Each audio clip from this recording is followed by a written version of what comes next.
everyone, welcome to my channel. We're doing the our very first for this year 2020, a new addition to our family here at Eat Read Love Inc. We're gonna be how to say this hosting astrology prediction based on Vedic sidereal astrology, and we have Dr. Arjun Pai to give us a general prediction on what are the transits for January 20 that is gonna be affecting us. So without further ado, I just want to welcome Dr. Pai. All right, Dr. Pai. Thank you very much, Sal, for having me here. And we're discussing about, as you mentioned, sidereal, chart, and we're looking at the ascendant of the moon. And we're going to talk about Taurus, but I also want to say it's more of a general prediction, because if you really have to go and do accurate predictions based on transits, then I'll have to know their dashas, which is a major period, and the minor periods that they're running at the moment, and what yogas means what unions are being formed by different planets in their chart. So it's more of a holistic thing, but this is more of a generalistic thing. So I just want to make that disclaimer to everybody who's watching this. And now we're going to talk about for Taurus.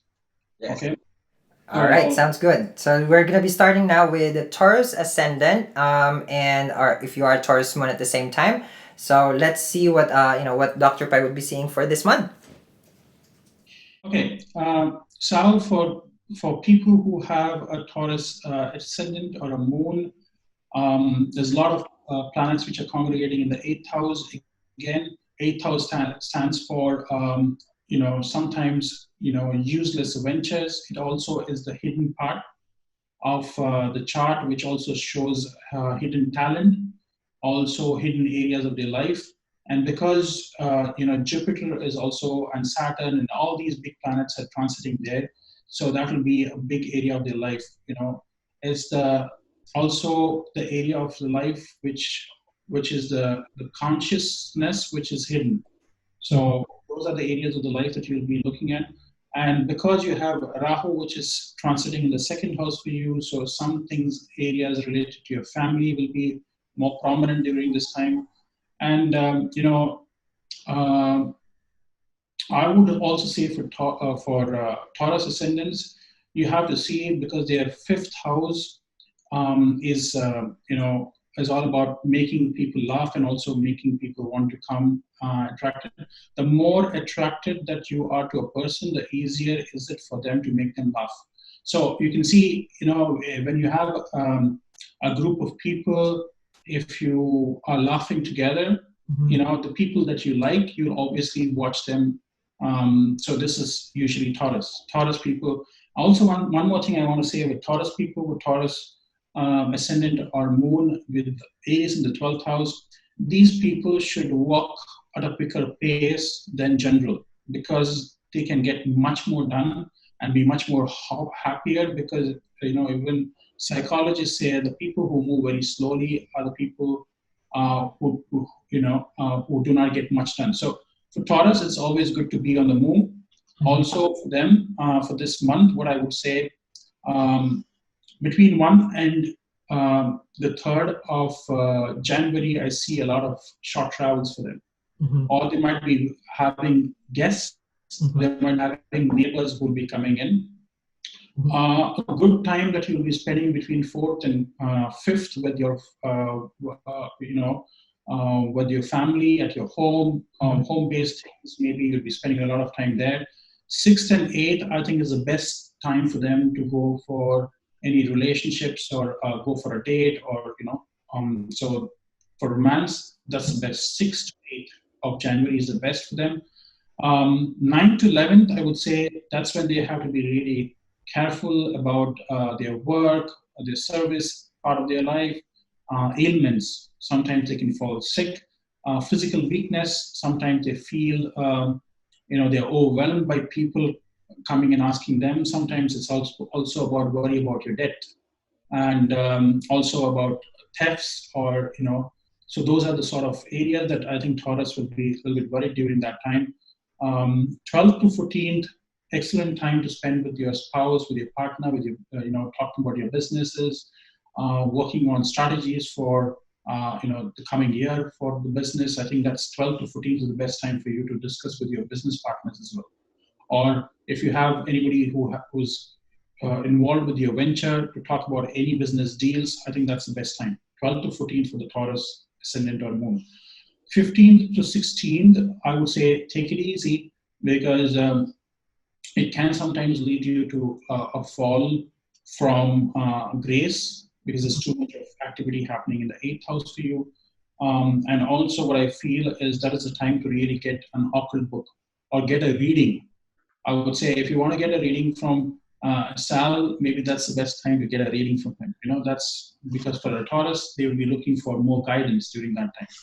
17th to 19th, I would say, is good for any religious ceremonies, or being part of, because Venus is coming there for them. So I would say, if you really want to sing in a choir for a church, or you want to do a bhajan or a kirtan in a temple or a place of worship, or even some religious text that you want to read, also very good time for you to go out with your partner, for shopping.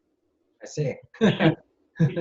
House for shopping, and they will be very happy for the rest of the month. So that's 17 to 19. 20th to 22nd, I would say everything related to your work, which would be working for large organizations, or planning something for your large organization, elder brothers, or also applying for a university if you're looking to go for making an application. So I think, or purchasing a vehicle, excellent time. Then between 26th and 27th, I would say, if you're planning to book a ticket to go for a foreign travel, for a foreign retreat or something like that, overseas retreat, that's the best time to do that. 23rd to 25th, I would say best time for money. Okay, that sounds good for the Taurus. The Taurus, 23rd to 25th is the best time for also spending more time with your friends, going out because you just received a big chunk of money, or you won something, and then you just want to treat people. So a lot of social activities happening during that time. And then I think 28th to 30th is again going back to yourself and looking at what you can do at your work. And people are looking to also, who's looking to change jobs, think about planning, not about moving jobs, but planning to move jobs, or even thoughts about going to a gym, working on their self. All of these things, I think, would be something which will be in focus. 31st to 2nd, I feel best time to spend with family. Talk about, plan for your investments, for your future. Saving for your nest egg for your future, or talking with your financial planners or something. That would be the best time. First, that's the best time. 31st to 2nd. Now, Dr. Pai, question here. Since their natural lord, Venus, for the Taurus ascendant and moon, it comes on January 9, and it stays actually the whole time of January in their 10th house. It's like with them being seen in society. It's like if they're work for the government official, or this is them also shining, basically looking more gorgeous to the people around them. What do you think for those people who are in this transit? Yeah, so Venus in the 10th house for them, initially between 28th and 3rd, as I think they would be really listening to the opposite sex, or to their partners or something, because Shravana Nakshatra, it's operating, and it's best time to really plan for a long distance travel. I think if you're planning to go for the next Easter break, or you're looking at maybe July 4th, you want to go somewhere, so planning ahead of time, that's the best time. Okay, so I think it's best to consult your your spouse or your partner, to see what plans you can do. Then between 3rd and 14th, I think it's all about how are you going to plan about your savings for the year. You're going to do your taxes, look at what how much savings you need to have to pay off the taxes, and then you'll talk about even and for many of the Taurus people, if you're looking to rent an apartment or get a car, I think that's the best time to really plan to get a car or to put a property on rent. Okay. And then I think 14th to 25th of January for Venus, I see they're more going inside inwardly to work on bigger plans for the coming year, which means especially related to their work, their profession, their career, and also I think they might also have some secret plans of wanting to quit their day job and wanting to probably start their own business. Maybe they start planning, talking to some of their friends during that period and wanting to start something for they say, oh, I'm done, I've had enough with my work, I want to probably plan for something. So they would be strategizing and thinking about that. Now, Dr. Pai, for the people who are looking for love and romantic connection, since Mars is going to be sitting there in their seventh house for quite some time here, for January, how do you see it with regards for people who are even in marriage, especially like Mars is kind of very passionate, it does destroy and it does create, it is auspicious. However, it's like it is in its natural home, so it is good. However, it can be resolved to passion, but what do you think, what do you see for those people who are in a relationship or looking for a relationship? Yeah.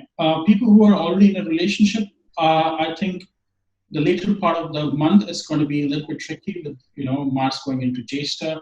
So there will be a little bit of aggression from the partner, so expect that. But the first half, I would say till about 14th, I think it's a brilliant time for them. In relationships. But in general, what I want to say to them, because Mercury is somebody who's seeking, I think Mercury is the fifth house lord for them, which will be transiting into their ninth house. All those people who have been waiting for too long to make, probably confessing that to their partner, I think that's the best time. Confess and probably look at marriage. I see. So it's a perfect time for expressing basically that fire, that passion. So if you use that energy to communicate, then it's gonna be good.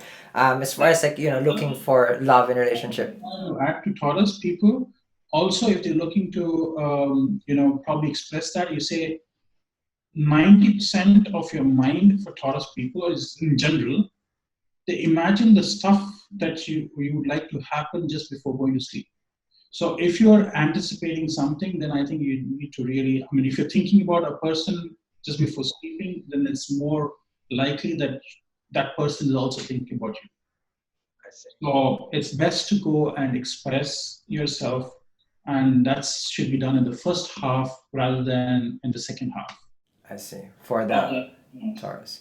And just one thing that I just want to touch base on, Dr. Pai, since the lunar eclipse is going to be happening on the Taurus second house, which is environment, family, all these things that we can touch is basically the second house.